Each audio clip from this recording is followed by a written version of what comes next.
अखण्डमण्डलाकारं व्याप्तं येन चराचरं तत्पदं दर्शितं येन तस्मै श्रीगुरवे नमः। हरि ओम्। ॐ तव कथामृतं तप्तजीवनं कविभिरीडितं कल्मषापहं श्रवणमङ्गलं श्रीमदाततं भुवि गृह्णन्ति ये भूरिदा जनाः। Om Namo Bhagavate Sri Ramakrishna. Welcome to this class on readings from the Gospel of Sri Ramakrishna and later a few reflections on what we read. The chapter is entitled as the Master and Vijay Goswami. Page 165. There is another characteristic of the bound soul. If you remove him from his worldly surroundings to a spiritual environment, he will pine away. The worm that grows in filth feels very happy there. It thrives in filth. It will die if you put it in a pot of rice. All remain silent. Vijay, what must the bound soul's condition of mind be in order to achieve liberation? Master, he can free himself from the attachment to woman and goat if by the grace of God he cultivates a spirit of strong renunciation.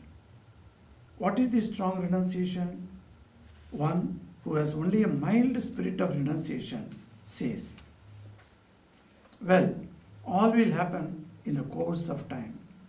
Let me now simply repeat the name of God. But a man possessed of a strong spirit of renunciation feels restless for God, as a mother feels for her own child. A man of strong renunciation seeks nothing but God. He regards the world as a deep well and feels as if he were going to be drowned in it. He looks on his relatives as venomous snakes. He wants to fly away from them. And he does go away. He never thinks, let me first make some arrangement for my family and then I shall think of God. He has great inward resolution.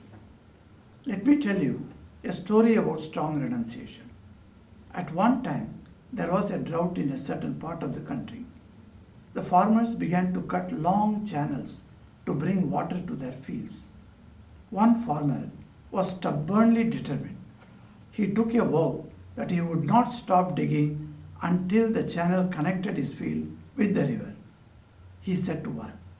The time came for his bath, and his wife sent their daughter to him with oil. Father, said the girl, it is already late.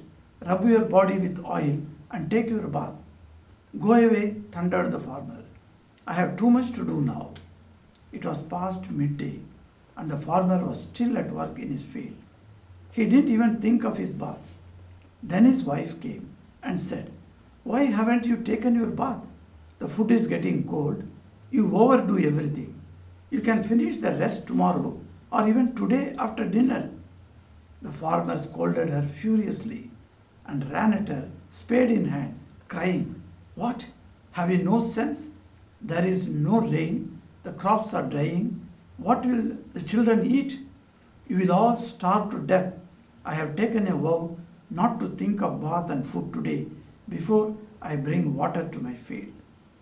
The wife saw his state of mind and ran away in fear. Through a whole day's back-breaking labor, the farmer managed by evening to connect his field with the river. Then he sat down and watched the water flowing into his field with a murmuring sound. His mind was filled with peace and joy. He went home, called his wife, and said to her, now give me some oil and prepare me a smoke. With serene mind, he finished his bath and meal and retired to bed, where he snored to his heart's content.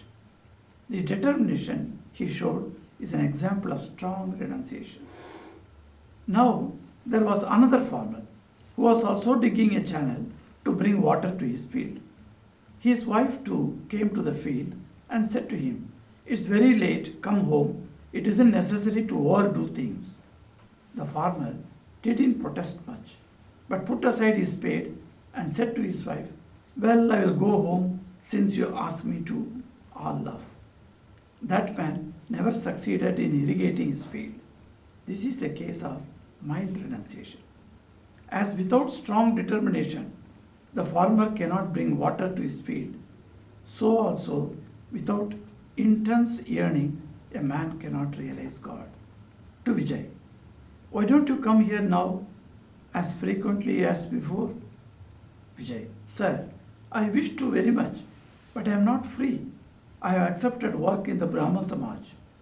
Master, it is woman and gold that binds man and robs him of his freedom. It is woman that creates the need for gold. For woman, one man becomes the slave of another and so loses his freedom. Then he cannot act as he likes.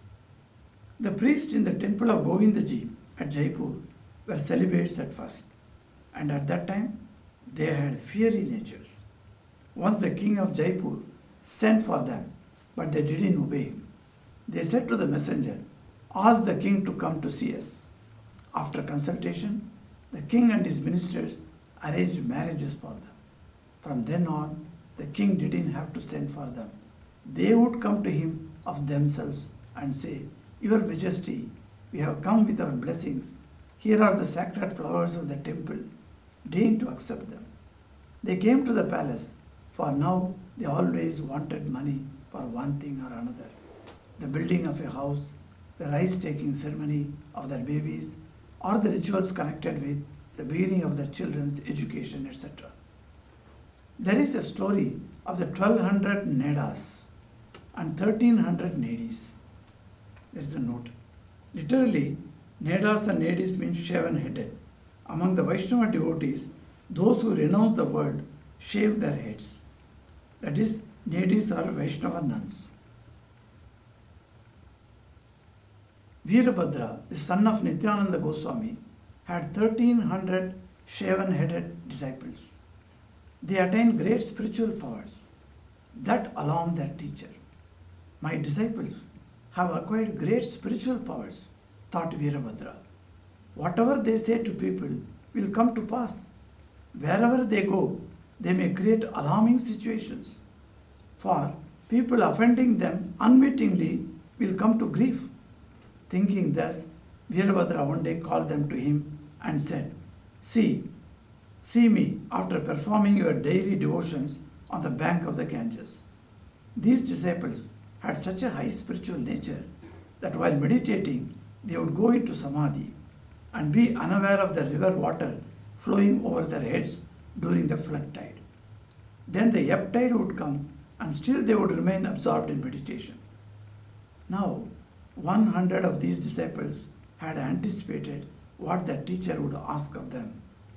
Lest they should have to disobey his injunctions, they had quickly disappeared from the place before he summoned them. So they did not go to Veerabhadra with the others. The remaining 1200 disciples went to their teacher after finishing their meditation.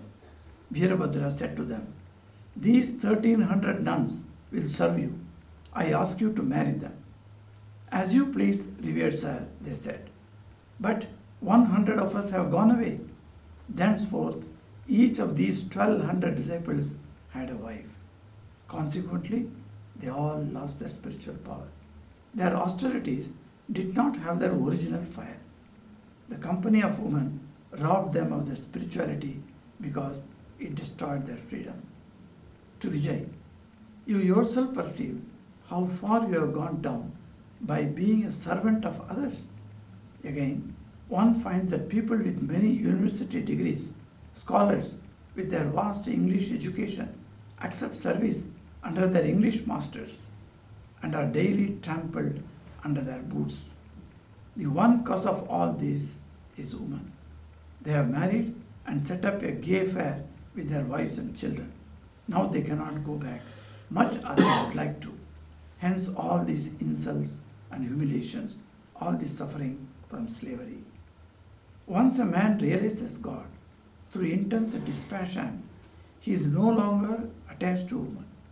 Even if he must lead the life of a householder, he is free from fear of and attachment to woman.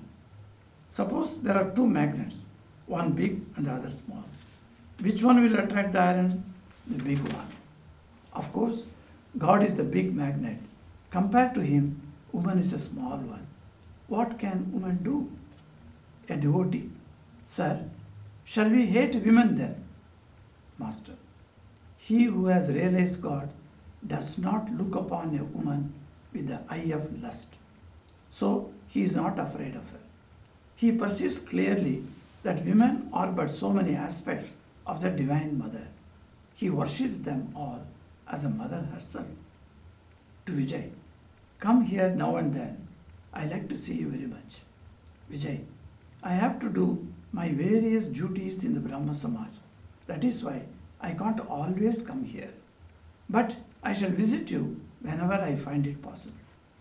Master to Vijay, the task of a religious teacher is indeed difficult. One cannot teach men without a direct command from God. People won't listen to you if you teach without such authority. Such teaching has no force behind it. One must first of all attain God through spiritual discipline or some other means. Thus, armed with authority from God, one can deliver lectures. After receiving the command from God, one can be a teacher and give lectures anywhere. He who receives authority from God also receives power from him. Only then can he perform the difficult task of a teacher. An insignificant tenant was once engaged in a lawsuit with a big landlord. People realized that there was a powerful man behind the tenant. Perhaps another big landlord was directing the case from behind. Man is an insignificant creature. He cannot fulfill the difficult task of a teacher without receiving power direct from God. Vijay, don't the teachings of the Brahma Samaj bring men salvation? Master, how is it ever possible for one man to liberate another from the bondage of the world? God alone, the creator of this world bewitching Maya, can save men from Maya. There is no other refuge but that great teacher, Satchidananda. How is it ever possible for men who have not realized God or received His command and who are not strengthened with the divine strength to save others from the prison house of the world? One day, as I was passing the Panchavati on my way to the pine grove, I heard a bullfrog croaking. I thought it must have been seized by a snake. After some time, as I was coming back, I could still hear its terrified croaking. I looked to see what was the matter and found that a water snake had seized it. The snake could neither swallow it nor give it up. So there was no end to the frog's suffering. I thought that had it been seized by a cobra, it would have been silenced after 3 croaks at the most. As it was only a water snake, both of them had to go through this agony. A man's ego is destroyed after 3 croaks, as it were, if he gets into the clutches of a real teacher. But if the teacher is an unripe one, then both the teacher and the disciple undergo endless suffering. The disciple cannot get rid either of his ego or of the shackles of the world. If a disciple falls into the clutches of an incompetent teacher, he doesn't attain liberation. Vijay, sir, why are we bound like this? Why don't we see God? Master, Maya is nothing but egotism of the embodied soul. This egotism has covered everything like a veil. All troubles come to an end when the ego dies. If by the grace of God a man but once realizes that he is not the doer, then he at once becomes a Jivan Mukta. Though living in the body, he is liberated. He has nothing else to fear. This Maya, that is to say, the ego, is like a cloud. The sun cannot be seen on account of a thin patch of cloud. When that disappears, one sees the sun. If by the grace of Guru one's ego vanishes, then one sees God. Rama, who is God himself, was only 2.5 cubits ahead of Lakshmana. But Lakshmana couldn't see him because Sita stood between them. Lakshmana may be compared to the Jiva and Sita to Maya. Man cannot see God on account of the barrier of Maya. Just look, I am creating a barrier in front of my face with this towel. Now you can't see me, even though I am so near. Likewise, God is the nearest of all, but we cannot see him on account of this covering of Maya. This Jiva is nothing but the embodiment of Satchidananda. But since Maya or ego has created various upadhis, he has forgotten his real self.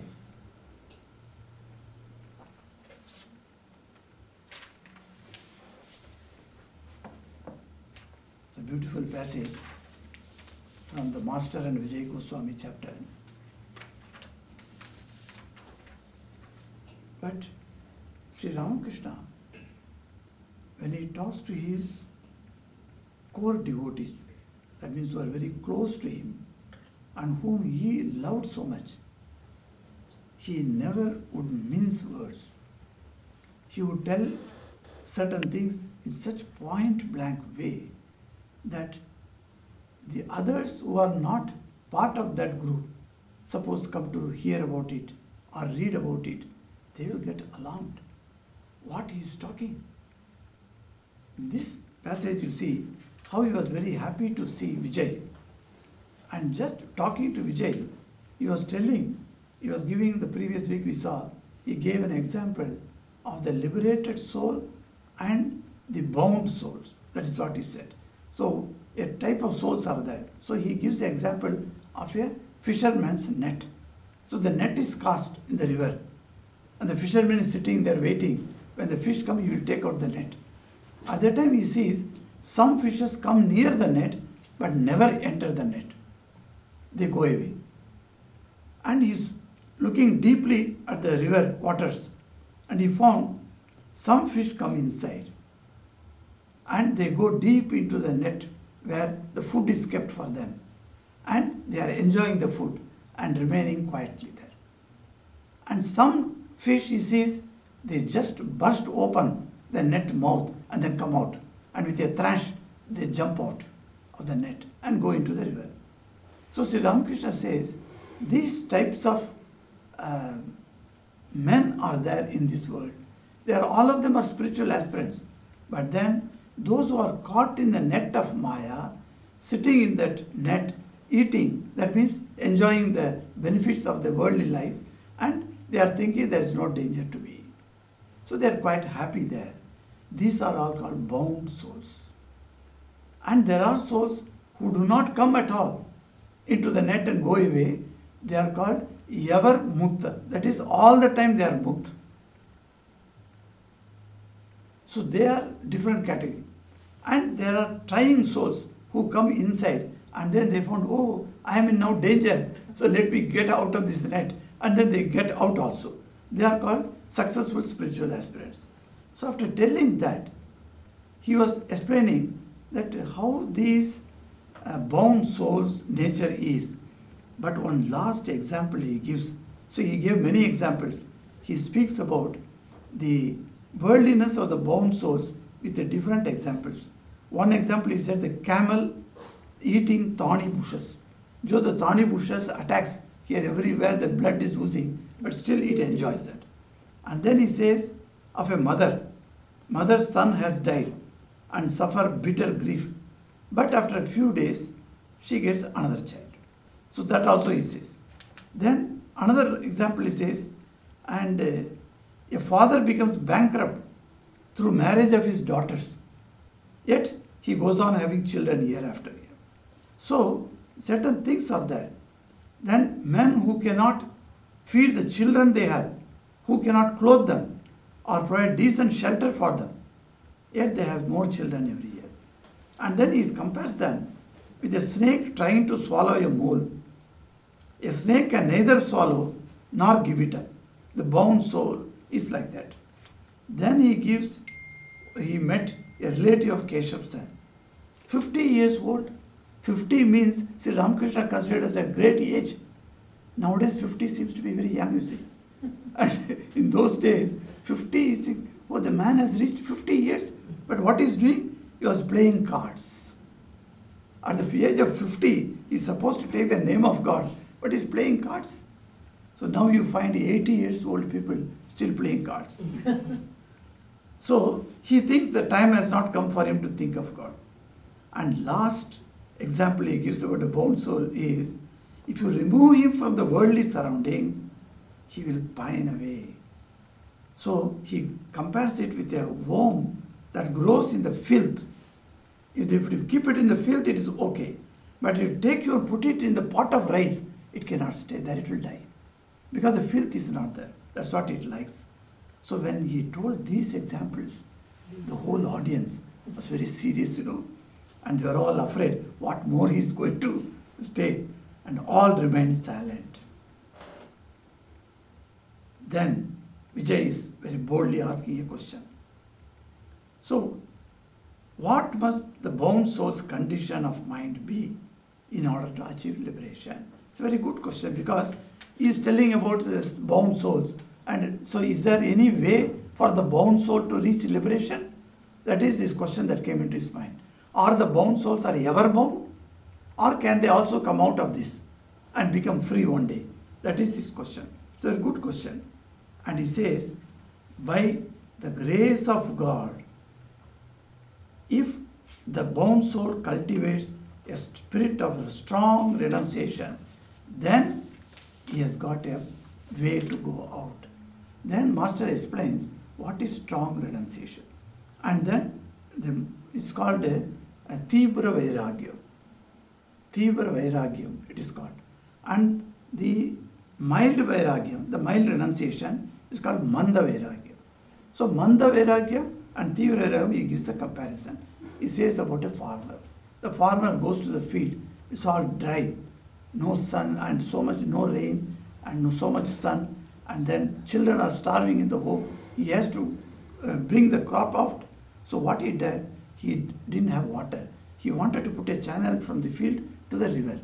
Then the river water will flow automatically. But then the wife sends his daughter with the message, come and have bath. He refuses. Then wife herself comes, come and take your food. He refuses. And he has been go on working. By afternoon, by 4 o'clock or so, he gets the channel done and the water flows into. And you're seeing that, so you're so happy. The work is done. This is called determination. Mind is determined that I must finish this work. So I should tell you, today when I told you, when before you came, the field, this hall was like a Kurukshetra, because about 35 children and their parents were there. And children will always play. And we gave them fruits and biscuits, etc. to them. So those, because Swamiji's celebration is so we gave that. And they were all very happy. But then one of them was determined to clean it.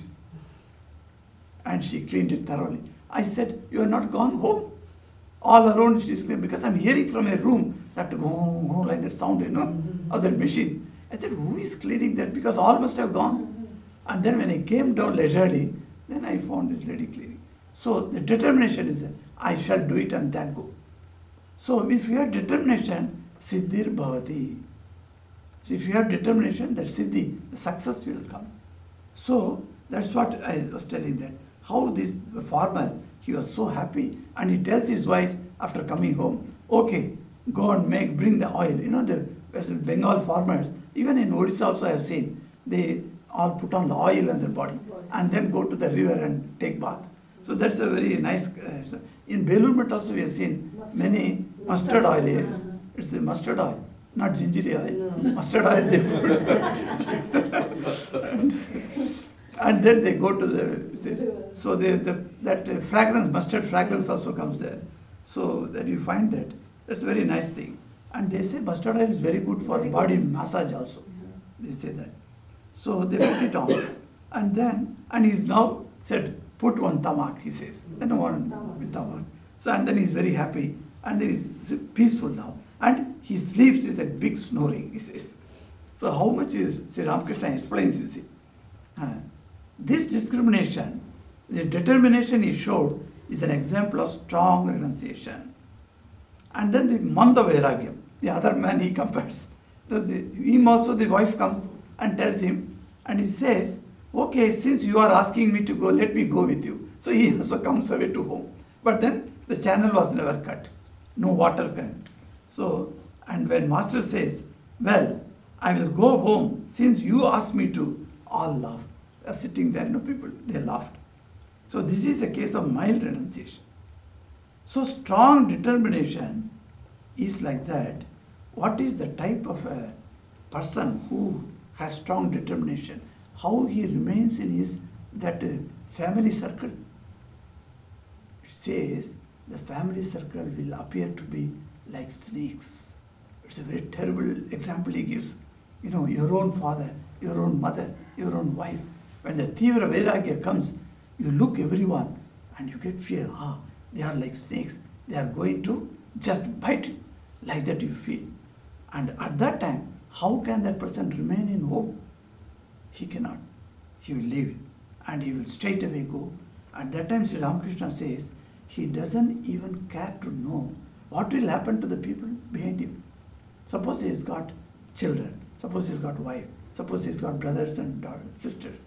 And what will happen to them? He doesn't care about that. Simply he lives because the Vairagya has come. So the Vedas say, a man who has got Tivra Vairagya, at that very moment, he would leave. So like that you find, like Ramana Maharshi, at the age of 10, he could not stay in his house. He just left him and went to Thiruvannamalai, distant from his village. And then he went into a cave and sat there. He couldn't come back to home after that. So when the Tivra Vairagya comes, it comes like that. When Swamiji had like that. Swamiji used to go to that college, his college where it was, and there is a bridge there. I just forget the name of the bridge. In that bridge he would go and bang his head on the iron railings of the bridge. Is there any God? Is there any God? I cannot stay in the house. What I will do? Where do you go now? So that terrible tension has come in his mind, and he used to bang his head on the steel boulders there. So you just come out and say, when I came to Kanpur ashram, like that, and then I felt that, no, I cannot stay in my house. So I left. It's just giving a note, I came away. And our big Swamiji there, his name was Prema Rupananda. One of the ideal motherly Swami I have seen in the order. We read about Swami Premananda, the direct disciple of Sri Ramakrishna in Belur Math. He was a manager of Belur Math, and he was like mother to everyone. And this Swami Prema Rupananda was like that.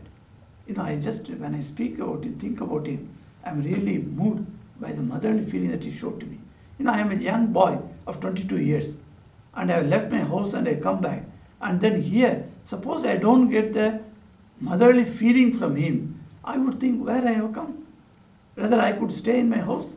Like that I would think. So what you would do, you would go extra mile. So one day he told me, you go to Kanpur station and bring the parcels of books which have come by the train. In those days we used to get by the train, and then parcels would come. So I went there, and we didn't have any vehicle at that time. We used to have rickshaws. So I took a rickshaw and went there. And then I engaged a rickshaw. And all the parcels I collected by giving the challan, etc. at the station, and put it on the rickshaw. And it came like that. There is no seat for me to sit. So I sat on the parcel. And the rickshaw came. It's a cycle rickshaw. It came back. When I reached ashram, it was about 3:10 like that. And then generally, the Swamis and Brahmacharis who go out for work, when they will come, we do not know. But ashram time is 12:30, the bell goes, all will come and eat. So after eating, if anybody has not come, if anybody has gone out, they will arrange in a plate, everything. Everything will be there in the plate, and they put it on the outside table. So when I came back, I wanted to eat because I was hungry also, and I saw my plate was there. And nearby, another plate was there. So I went and sat. So I thought another Swami must have gone out. He would also come and eat. Like that I am thinking. So I opened my plate and then I started eating. At that time I saw this Prema Rupanji slowly entering the veranda and coming to the table and sat where the plate was there, another plate was there. So I thought he would ask me about my experience today.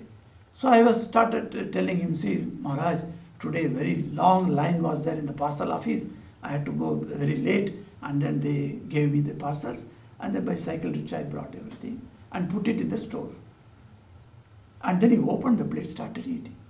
I said, Maharaj, did you go out anywhere? You didn't eat so far? 12:30 is the bell. Then he, while eating, he said, look at me. He said, there is a pre-monastic name by which he used to call me. So he called me with that name. And then he said, look, how can I eat when a brahmachari of this center has not eaten? Should I not wait for you? Like that he said. And an aged person, about a 70-year-old, and he is waiting for me that unless I come back and eat, he would not eat. Such is the motherly feeling of the ashram atmosphere, you see. So, and he told me one thing. He says, if you have got a vairagya, and that is tivra vairagya, and you leave your house and come back, your house people will be taken care of by master. Because in his name you are leaving the house. It is his responsibility to take care of them. You don't need to worry at all. Don't bring in your mind, oh, I left my brothers and sisters, what will happen to them? Like that, never think of that. Always, every day, pray to Sri Ramakrishna. In your name I have come out, please take care of them. Even if you don't pray, he will take care of them. And it was so. All was well taken care of, without my presence. So if I had been there, I do not know how much they would have come up in life. But I was not there, everyone came up very well. So that is said, that Tivra Vairagya is very important thing, he says. If you can leave that and come. So you don't need to worry about that. Everything will be taken care of. But then, if there is no Tivra Vairagya is there, that Manda Vairagya is there, what will happen to them? Manda Vairagya means you cannot progress fast. The difference is in the speed of your evolution. That's all. Everyone, Swami Vivekananda says, everyone born in this world must attain moksha one day. So moksha is not withdrawn for anybody. The moksha is a state of liberation where everybody has got the right to attain. Because that is born with that. So we are all born with that moksha. So moksha we must get. But then, what speed you can have to attain? In one janma you can have it, or you can have it 1,000 janmas. So Vishnu was one day sleeping. The Puranas we find the story. And he has got two servants. One is Vijay, another is Jai. So Vijay and Jai were safeguarding that place. Suddenly, 4 small boys entered. And they had only kaupin. They are called Sanat Kumaras. So they entered. And they are all born sannyasis. They are called born sannyasis. That means from the birth itself, they have left their home and went away. They are born to Lord Brahma. And Brahma said, go and procreate and increase the humanity. They said, no. We are leaving. We are taking the another marga, not the grahastha marga, the sannyas marga. And they went away. So wherever they go, so much respect they had. So these 4 boys entered. Now these 2 fellows who were standing there, they stopped them. They said, they understand the significance of these 4 sannyasis, but then they had to protect Vishnu. See, they are actually servants of Vishnu. So they said, oh, brahmacharis, don't enter now. Please wait for 1 hour or 2 hours. He said, why? Why we should wait? No, Lord is sleeping now. See, they know Lord doesn't sleep. But these people, the workers, they don't know this. Said, no, Lord is sleeping. So we cannot disturb him now. I will not allow him. But he said, they went inside. But then they got angry over these 2 men, Jai and Vijay. And they cursed them. What curse they gave? You are in Vaikuntha Loka and stopping us from meeting Vishnu. If Vishnu knows that we have come, he will come to the outside and wash our feet and take us inside. And to that level we are there. And see what a terrible speech they are giving. I said, no, you have dishonored us. So the only punishment is go to the earth and take your Manushya Janma. That is human birth you will have. And now They came to Vishnu, talked to them, and Vishnu was very hospitable as usual, and they went away. Then these two boys come to Vishnu, said, what happened to us? He has cursed us to go to Manushya Loka, to the earth, to become human beings. And human beings, becoming is very difficult. What difficulty is, in Devaloka, law of karma does not operate. But in Martya Loka, in this earth, the law of karma operates. So what happens when you take a human body and you do a karma, the result will bind you. Because I will say, I have done this. How many people can say, I have not done this, I am not the doer? So most of the viewers will say, I have done this, I have not done this. So the karma will bind me. That means it will give me another janma, another birth. So like that, the birth and death will be go on and go on and go on. How many births we have to take in this human level? But we are so happy with Vishnu. Why should we lose that? So they said, oh Lord, please do not send us to Prithvi, that is earth. We shall remain with you. Save us. Then Vishnu said, look, the 4 boys that you saw, they are not ordinary boys. Whatever comes from their mouth, it just comes. Because they are maintaining the brahmacharya. That's what Ramakrishna says. The Veerabhadra, one Vaishnava saint, he had 1,200 sishyas. And they used to go and talk to the people and tell. And whatever they say, it happens. Suppose that brahmachari get upset, he get angry, he curses them, and it will happen. So these 4 people who have cursed you to go to earth, you cannot avoid that. Now, I will give you an option. I will give you 3 human births. With 3 human births, you can come back to me. Or 1,000 human births, after that you can come to me. In this option, the only condition is, in the 3 births if you choose, you will be known in the world as the most atrocious giant, devil, etc. But if you take the second option, 1,000 births, you will be praised by all the people. Entire humanity will tell you what a noble soul they were. Which one you want? Now these 2 Dwarapalakas, the door holders, they thought, oh, 3 births we will be known as the most worst character. But then in 3 births we can come back to Vishnu. Even though we may get a good name, we have to take 1,000 births. No, we prefer the first option. So give this first option. And Vishnu said, Tathastu. And that's how you find when Prahlada comes, Prahlada father, Hiranyakashipu, and his brother, elder brother, Hiranyaksha. This Hiranyaksha and Hiranyakashipu, that was the first birth these 2 fellows had. And they hated Vishnu. We know that how Prahlada life, that Hiranyakashipu hated Lord Vishnu, because that was the condition. They would be remained known as the worst people in their life. And then that Vishnu comes and kills them and gives them second birth. Second birth, they become Ravan and Kumbhakarna. Do we have good words for Ravan and Kumbhakarna? Both of them were such. So we knew that always Kumbhakarna, though good man, he always sided with Ravana. You see, the man doing crime and the man abetting the crime also is responsible. So Kumbhakarna used to abet Ravana's crimes, though he himself was a good person. So these 2 fellows, and again Vishnu has to come in the form of Rama and kill them. Third was Sishupalan comes in Krishna's time. And Krishna's time these 2 fellows come, Sishupalan comes, they are cousin brothers. And then they had such a terrible, even now we say, if you go on abusing God, then we ask, hey, have you become Sishupal? Sishupal abused Krishna. Not 1 time, 2 times or 10 times. 1,000 times. And when he was abusing him about 100 times, then Krishna told him, I allow you to abuse me up to 1,000 times. 1 time more you abuse me, I will remove you from this earth. You are finished. So Shishupal went on abusing him and counting also. He was counting. He was waiting, for when the 999 times comes. And it came. And in the Sabha itself it came. And then what happened, at 1,000 time he did that. And the next he started abusing Krishna. At that time, Krishna didn't keep quiet. He was having Vishwarupa, and then he took his chakra and sent it, and the chakra cut him off. So, but this is that, the Shishupal. And Kansh, much earlier he killed him, because Kansh was his mama, you see. He killed him much earlier when he was a young boy.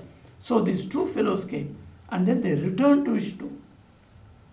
But then you see, so the devotional circle, the Vaishnava scriptures speak of a loving devotion and a hatred devotion. Hatred devotion also has got a place in the devotional methods. That's why you find in Puri, if you go, it's a beautiful place, and Lord Jagannath is there.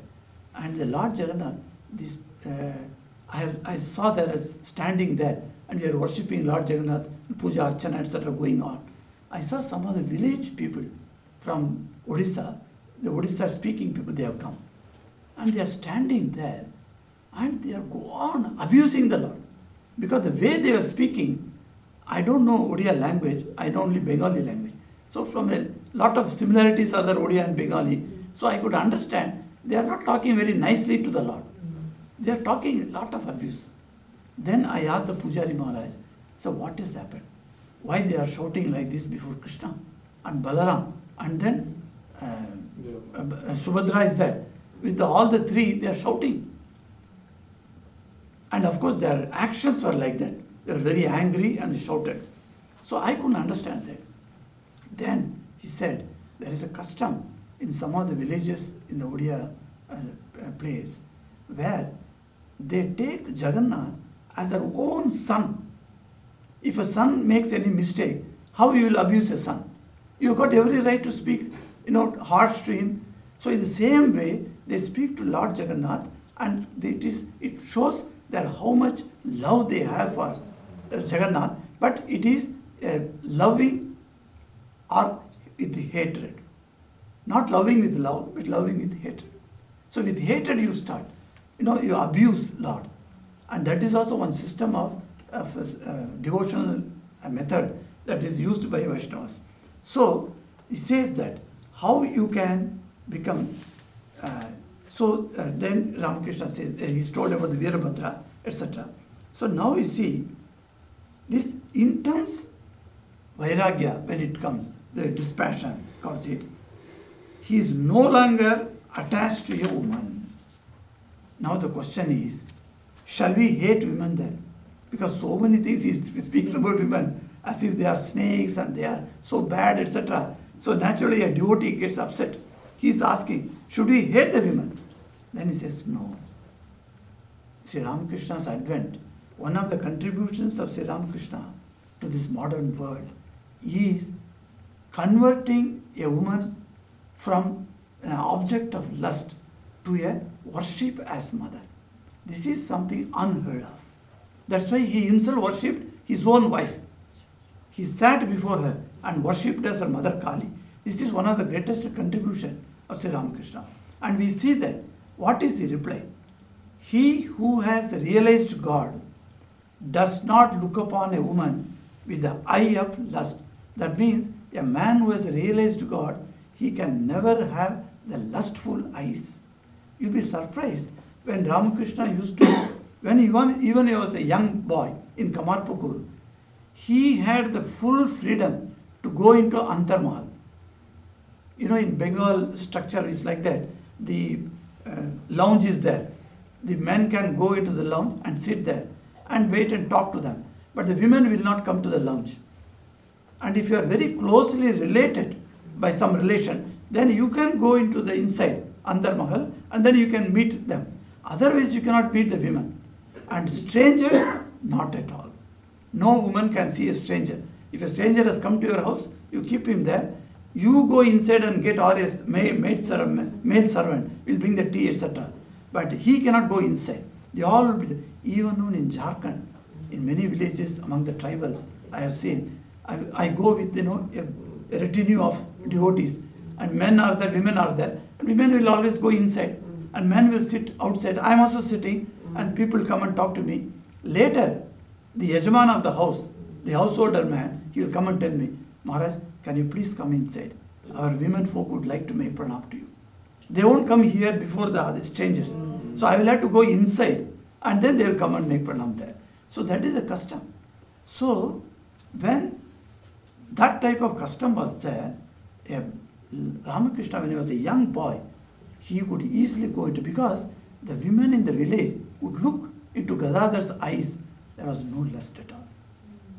He would say, the women would come and talk to me in the group. They are all in group. He's there among the group and they are talking to me, simply considering me as another woman, that's all. If another woman was there, how they will be talking freely? Like that they are talking in front of me. So he observed how they walk, how they talk, how they turn their gomta, etc. Everything he observes, and he could naturally copy all those things because he has seen them very closely. So he says he has no eye of lust. So he is not afraid of a woman. He perceives clearly that women are but so many aspects of the Divine Mother. How beautifully he says. You see, my mother's aspect is not one. That's why we call her 1,000 names. Lalita Sahasranam Stotram. The Stotram says 1,000 names of Lalita, and each name has got a significant personality of mother. So she has got hundreds and thousands of aspects, and those aspects he understands. So many aspects of Divine Mother. He worships them all as the Mother herself. And this is what happened to Vivekananda. I used to say this from New Discoveries by Mary Louise Burke. The one passage has come there. I was really moved. And Vivekananda is standing on the bridge in New York Station. And a Western American lady is standing next to him. And he's putting his, the balustrade is there. He's putting his hand on the balustrade and looking down. On the road, there are people, hundreds of people are walking this side and that side, going and dying. And in those years, in the 1800, the women used to wear in peculiar dress, not like the modern American women. They used to have traditional dress, like buff in the shoulders, etc. You must have seen the pictures. So this lady thought Swamiji is practically amusing himself with the different forms of dresses and people, and the black people are there, white people are there, other Asian people are moving. So he's enjoying that, she thought. So she asked him, Maharaj, are you amused at the different people coming and going here? Swamiji became very serious and he looked at her and said, what are you talking? I am seeing the same Chaitanya in every being, and I am wondering how one indivisible Chaitanya has become so many forms. That's what I am enjoying here. He said, you see, the whole world is full of differences, but a wise man, a man who has realized God, for him the differences do not appear. The oneness behind the universe, that is what appears. It's a very beautiful concept, the oneness of the universe. Seeing everything as God permeated. When Ramakrishna used to do puja, the sweets are there in the plate and ants have come. The temple people who are looking at him, they say, hey, this pujari, what is doing? He's not removing the ants. And then they went and complained to Rani Rashpati. And Rani Rashpati asked him, hey, what is the matter? I'm getting complaints about you. I appointed you as a pujari here and you are supposed to do puja. What are you doing? You are not removing the ants. How you will offer it to mother? He said, oh Rani, I am seeing that Divine Mother whom I am worshipping has come in the form of ants and eating those sweets. How can I say, go away from here? So even in the ants, Sri Ramakrishna saw the Divine Mother. You see, for him, so the outer forms, the outer is called ling. Outer, that is, ling means a sign. That's why Shiva Lingam, we say that. It's a sign of the infinite. The infinite cannot be given a form. So what form you can give? If you take something and make it infinite means you just make it a round. And that is what Shiva Lingam. So it's called Shiva Ling. It's called Shiva Lingam. So the Shiva Ling, like that, is for him, the outer signs of the body is completely lost. He doesn't consider at all the difference between men and women. For him, the same God has come here. We heard yesterday in Swamiji's birthday celebration the song of the sannyasi. that main thrust of the poem's teaching is that one has become many.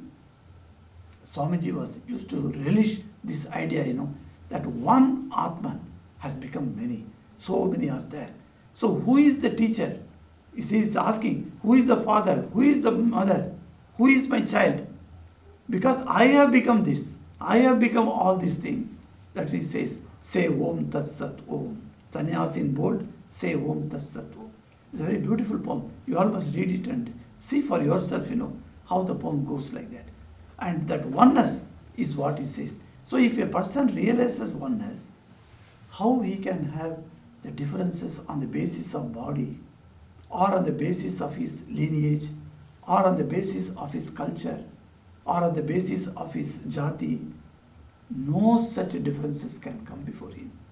Spirituality is one of the high, one Swami Atmagyananji's teaching.